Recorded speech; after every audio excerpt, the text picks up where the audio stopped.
안녕하세요. 저는 올해 35살이고 서울에 살고 있으며 이제 결혼 5년 차에 3살 배기 아들 가진 여자입니다. 10월 때 시집와서 마음고생만 잔뜩 하다가 이번에 시어머니한테 한방 제대로 먹이게 되면서 그 이야기를 한번 해보려고 해요. 이렇게 쉬웠던 걸 그동안 왜 아무 말도 못하고 당하고만 살았는지. 아무튼 저의 이야기를 한번 시작해보도록 하겠습니다. 남편은 위로 형이 1명, 아래로 동생이 1명 있는 아들만 있는 집안 남자입니다. 시어머니는 옛날 분답게 아들을 최고로 여기시는 분이고 아들 사랑이 엄청나신 분이에요. 신혼 초반에는 맨날 남편을 제일 우선으로 하고 남편을 위해 제가 헌신해야 한다는 잔소리를 귀에 못이 박히도록 들어왔어요. 결혼 2년 차에 제가 임신하게 되면서 뱃속에 아이가 아들인 걸 알게 되시고는 그나마 저한테 하시던 잔소리가 많이 줄었어요. 자기 아들들만 좋아하는 줄 알았는데 손주들까지 아들이었으면 하는 분이셨거든요. 저희 형님은 딸만 둘이었어요. 제가 아들을 갖게 되면서 시어머니 잔소리나 차별이 임신한 기간 동안엔 그나마 형님한테 집중이 되었습니다. 솔직히 형님한테는 미안하지만 뱃속에 아이가 아들이라 참 다행이라고 생각도 했어요. 그래도 아무리 제가 아들 손주를 임신하고 있다고 하더라도 시어머니 잔소리는 그치지 않았어요. 제가 먹덧을 했는데 덕분에 살이 많이 쪘었거든요. 임신 5개월 차에 시댁에 방문한 적이 있는데 저한테 너는 임신 5개월밖에 안 된 애가 만삭은 되어 보인다면서 혼자 뭘 그리 먹길래 우리 아들은 얼굴이 아주 반쪽이 되었는데 너는 그렇게 살이 올랐냐 라고 하시면서 잔소리를 하셨어요.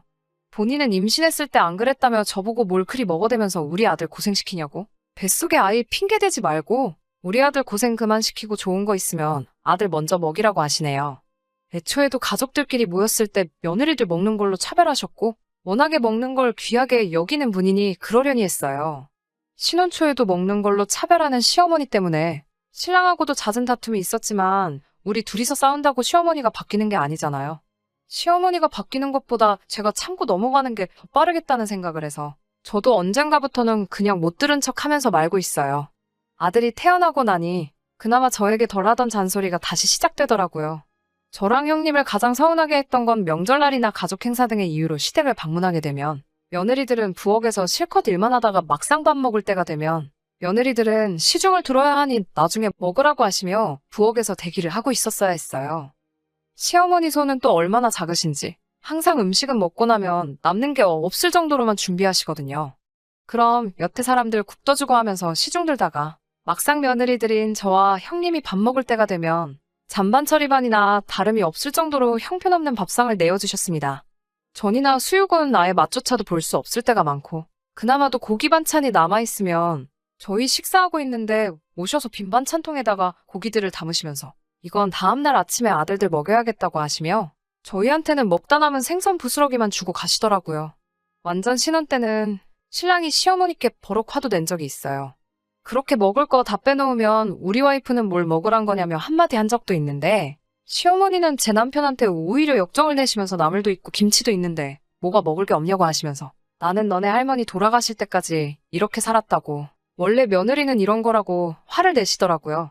비단 명절만 아니어도 시댁에 무슨 일이 있어서 갈 때면 며느리들 밥상 차별은 매번 반복이 됩니다. 음식은 죽어라 해야 하고 고생한 며느리들 앞에 놓여있는 건 언제나 먹다 남은 음식들이나 풀떼기들 뿐이었어요. 하루는 남편이 회사에서 선물이라고 구이용 한우 세트를 받아온 적이 있는데 시댁에서 가족들이 모일 일이 있어서 그날 구워 먹기로 했습니다. 음식을 해야 하는 것도 아니고 고기를 먹는 거니 저도 형님도 음식 준비할 필요가 없어? 그날은 용케도 같은 밥상에 앉아서 식사를 하게 되었는데 저랑 형님이 앉은 작은 밥상에는 불판조차 놔주질 않으시더라고요. 브루스타가 2개밖에 없어서 그렇다고 고기가 익으면 알아서 덜어줄 테니 욕심을 부리지 말라고 했어요. 그런데 고기가 다 익으면 남자들 앞접시에 잔뜩 덜어주시고 저랑 형님 앞에는 고기 2~3점만 덜어주고 말더라고요. 팔이라도 뻗어서 가져갈라 치면 알아서 덜어주는데 뭘 그리 욕심이냐며 제 젓가락을 집게로 쳐내고 하셨어요. 아무리 그래도 다 큰 성인 둘이서 고기 2~3점 가지고 식사를 할 수가 없잖아요. 그냥 못 먹는 거다 생각하고 고기는 형님에게 다 양보해드리고 저는 된장찌개에 밥만 대충 비벼서 먹고 일어났어요. 어차피 시어머니가 바뀌지 않을 것도 알고 있는 데다가 제가 저 혼자서는 고기도 못 먹는 형편인 상황도 아니고 남편도 시어머니 유난스러운 걸 이미 알고 있기 때문에 이렇게 제가 시댁에서 한바탕 고생하고 나면 친정에 가서 제 눈치 보면서 저희 부모님한테도 훨씬 잘하고 집에 돌아와서는 맘 풀으라면서 저한테 꼭 큰 선물 하나씩 해줬거든요. 그래서 그냥 그걸로나마 마음의 위로를 삼고 견디고 있었어요. 저한테는 약간 시댁에 가는 날은 남편한테 선물 받는 날? 그런 느낌으로 보상을 받으니 언젠가부터는 마음의 상처도 나지 않더라고요. 하지만 그렇게 시댁에 갈 때마다 남편도 자기 용돈으로 저한테 선물해주는 게 관리처럼 되니 나름 자기도 부담되는 게 있어서 그런지 슬슬 자기도 시댁에 가는 걸 꺼려하더라고요. 그래서 시댁에는 언젠가부터 신혼 때만큼 자주 가지 않게 되었어요. 저희가 시댁의 발길을 끊으면서 혼자서 시어머니 상대해야 했던 형님네도 자주 가지 않게 되었고요. 그런데 저희 막내 도련님이 작년에 결혼을 하게 되었고 그걸 이유로 시어머니가 저희랑 형님네를 뻔질나게 불러대셨어요. 새 가족이 생겼으니 다 같이 모여야 하지 않겠냐는데 시어머니 생각이야 안 봐도 뻔했죠. 새 며느리가 들어왔으니 자기 입맛에 맞춰서 시집살이 시키고 싶은 그 신보가 어디 가겠어요? 동서는 결혼식 이후로 그때 처음으로 가족 행사에서 만나게 되었어요. 결혼식장에서 봤는데 호리호리하고 공주님 같은 얼굴의 도련님이 엄청 예쁜 사람하고 결혼했다고 생각을 했는데 속으로는 신부 화장을 했으니까 저 정도 예쁘겠지라고 생각을 하고 있었어요. 그런데 실제로 동서를 보니 결혼식장에서 봤을 때랑은 다르게 수수하게 차려입고 왔는데도 진짜 공주님이 따로 없을 정도로 귀티가 나고 아주 예쁘더라고요. 눈은 강아지처럼 커다랗고 세상에 고생이라고는 한 번도 안 해봤을 것 같은 모습에 사실 저는 다른 것보다 동서에 대한 걱정부터가 앞섰습니다. 동서에게 시월드라는 건 당연히 상상도 못 해봤을 거라는 생각이 들고 이렇게 순딩이 같아 보이는 동서가 과연 시어머니를 당해낼 수 있을까 하는 생각이 들었어요. 역시나 우리 시어머니 저녁 식사 때가 되자마자 음식하느라 고생한 3명의 며느리 따로 모아놓고 시중을 둘러 하시며 밥상머리 근처에도 오지 못하게 하더라고요. 세상에 좋은 것만 보고 자랐을 것만 같았던 동서는 그 상황에 적지 않게 당황한 모습이더라고요. 그 커다란 눈동자가 흔들거리고 있는 모습을 보니 마음의 상처를 상당히 입었나 봐요. 당연히 식사가 끝나고 따로 차려지는 며느리 밥상에 살코기는 다 발라먹고 부스러기만 남은 조기 몇 마리를 두고 3명이 식사를 하게 되었습니다. 그 와중에 동서는 저랑 형님 눈치 본다고 얼마 안 되는 그 조기조차 먹지 못하고 맨밥을 불러 겨우겨우 삼키면서 식사를 하고 있더라고요.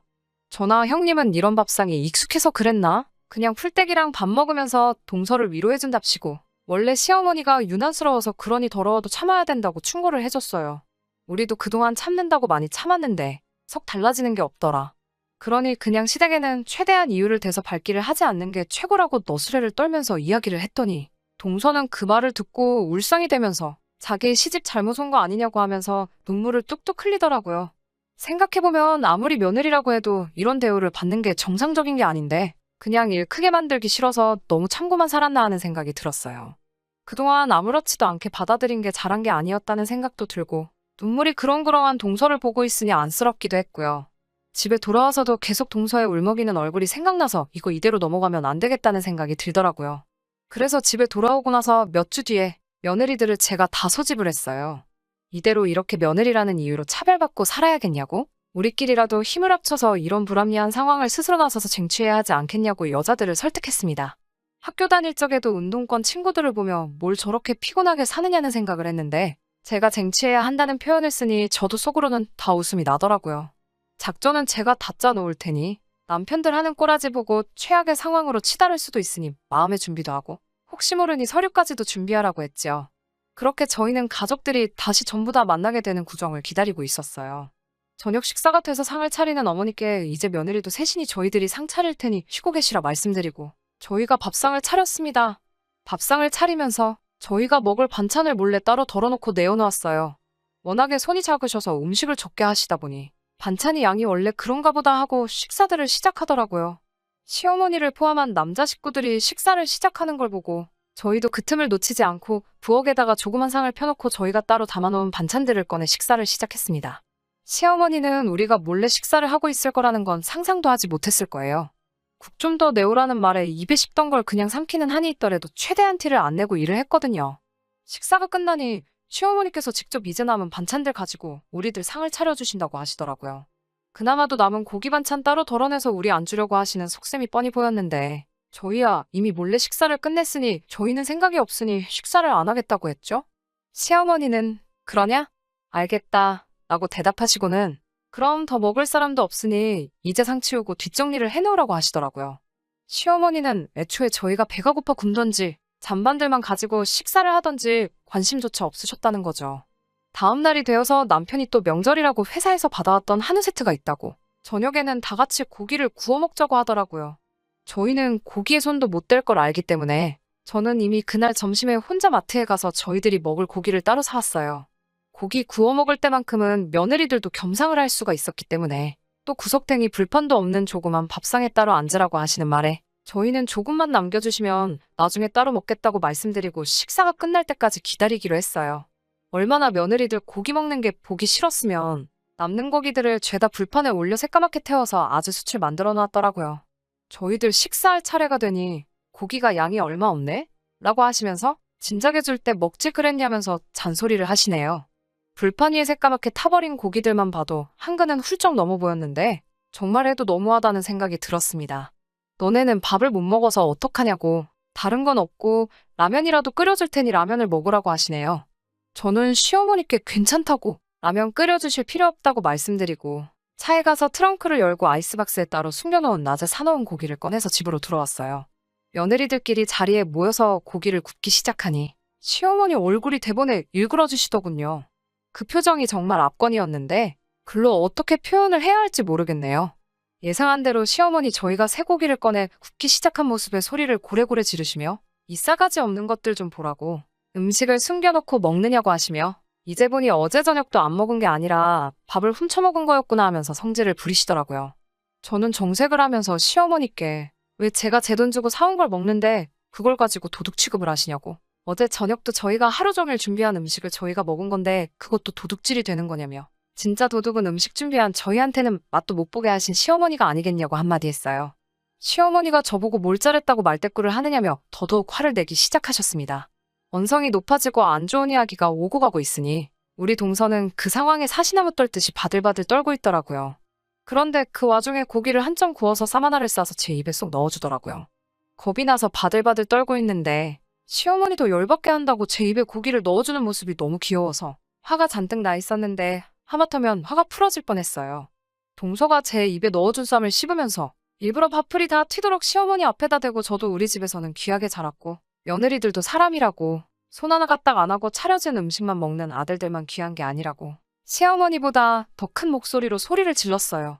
어머니께서 고생하시면서 시집살이 하신 건 다 안다고. 그런데 그렇게 지내셨으면 며느리들한테 더 귀하게 대접해 주셔야지 그동안 고생하신 거 보상받으시는 걸 아는 걸 아셔야 한다고. 그래야지 며느리들한테도 대접받고 인정받으시는 거 아니겠냐고 했더니 제 말에 시어머니는 반박할 여지가 없었는지 우물쭈물 아무 말도 못하고 계시더라고요. 상황을 지켜만 보던 그 집 아들들도 나서서 한마디 하더라고요. 엄마가 너무했다고 하면서 뿔남 와이프들 편드는데 여념이 없더라고요. 그 상황에 저는 남자들한테도 한마디 했죠. 남자들도 다 똑같다고. 그동안 자기 와이프들이 국고를 당하고 있는 걸 봤으면 애초에 처음부터 남편들이 나서서 이런 취급 못 받게 했었어야 하는 거 아니냐고. 이제 와서 시어머니만 나쁜 사람 만들지 말라고. 남자들도 다 똑같이 나쁜 사람들이고 잘한 것 하나도 없다라고 했어요.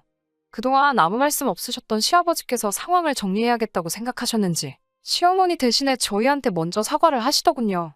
미안하다고 다 우리가 나쁜 건데 당연한 거라고 생각했다고 하시며 앞으로는 며느리라고 차별받지 않게 우리가 먼저 노력할 테니 이제 그만 양쪽 다 와플라고 가족들 모이는 명절에 이게 무슨 소란이냐고 하시면서 상황을 정리해 주셨습니다.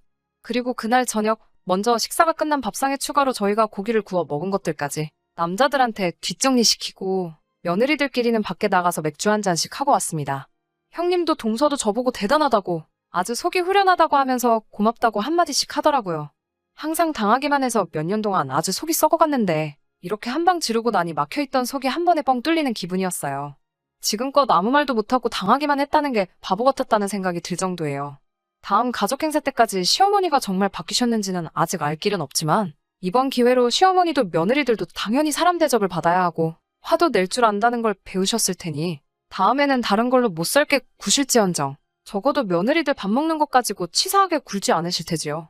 저처럼 쌓아놓고 폭발하는 방법도 있겠지만 만약에 아직도 단 한 번도 이런 일에 대해서 이야기를 나누지 않은 청취자님들이 계시다면 한 번 터지기 전에 대화로 풀어보는 방법도 있지 않을까 해요. 애초에 제가 처음부터 시어머니와 대화로 풀어나갔다면 이번 일처럼 시어머니 면전에다 대고 체면 구기는 상황을 만들지 않았을 수도 있었겠다는 후회가 들기는 하는데 이제라도 저도 사람 대접받으며 시집에 드나들 수 있게 되었으니 그걸로라도 위안을 삼고 앞으로 있을 좋은 날들만 바라보면서 사는 게 맞는 것 같네요.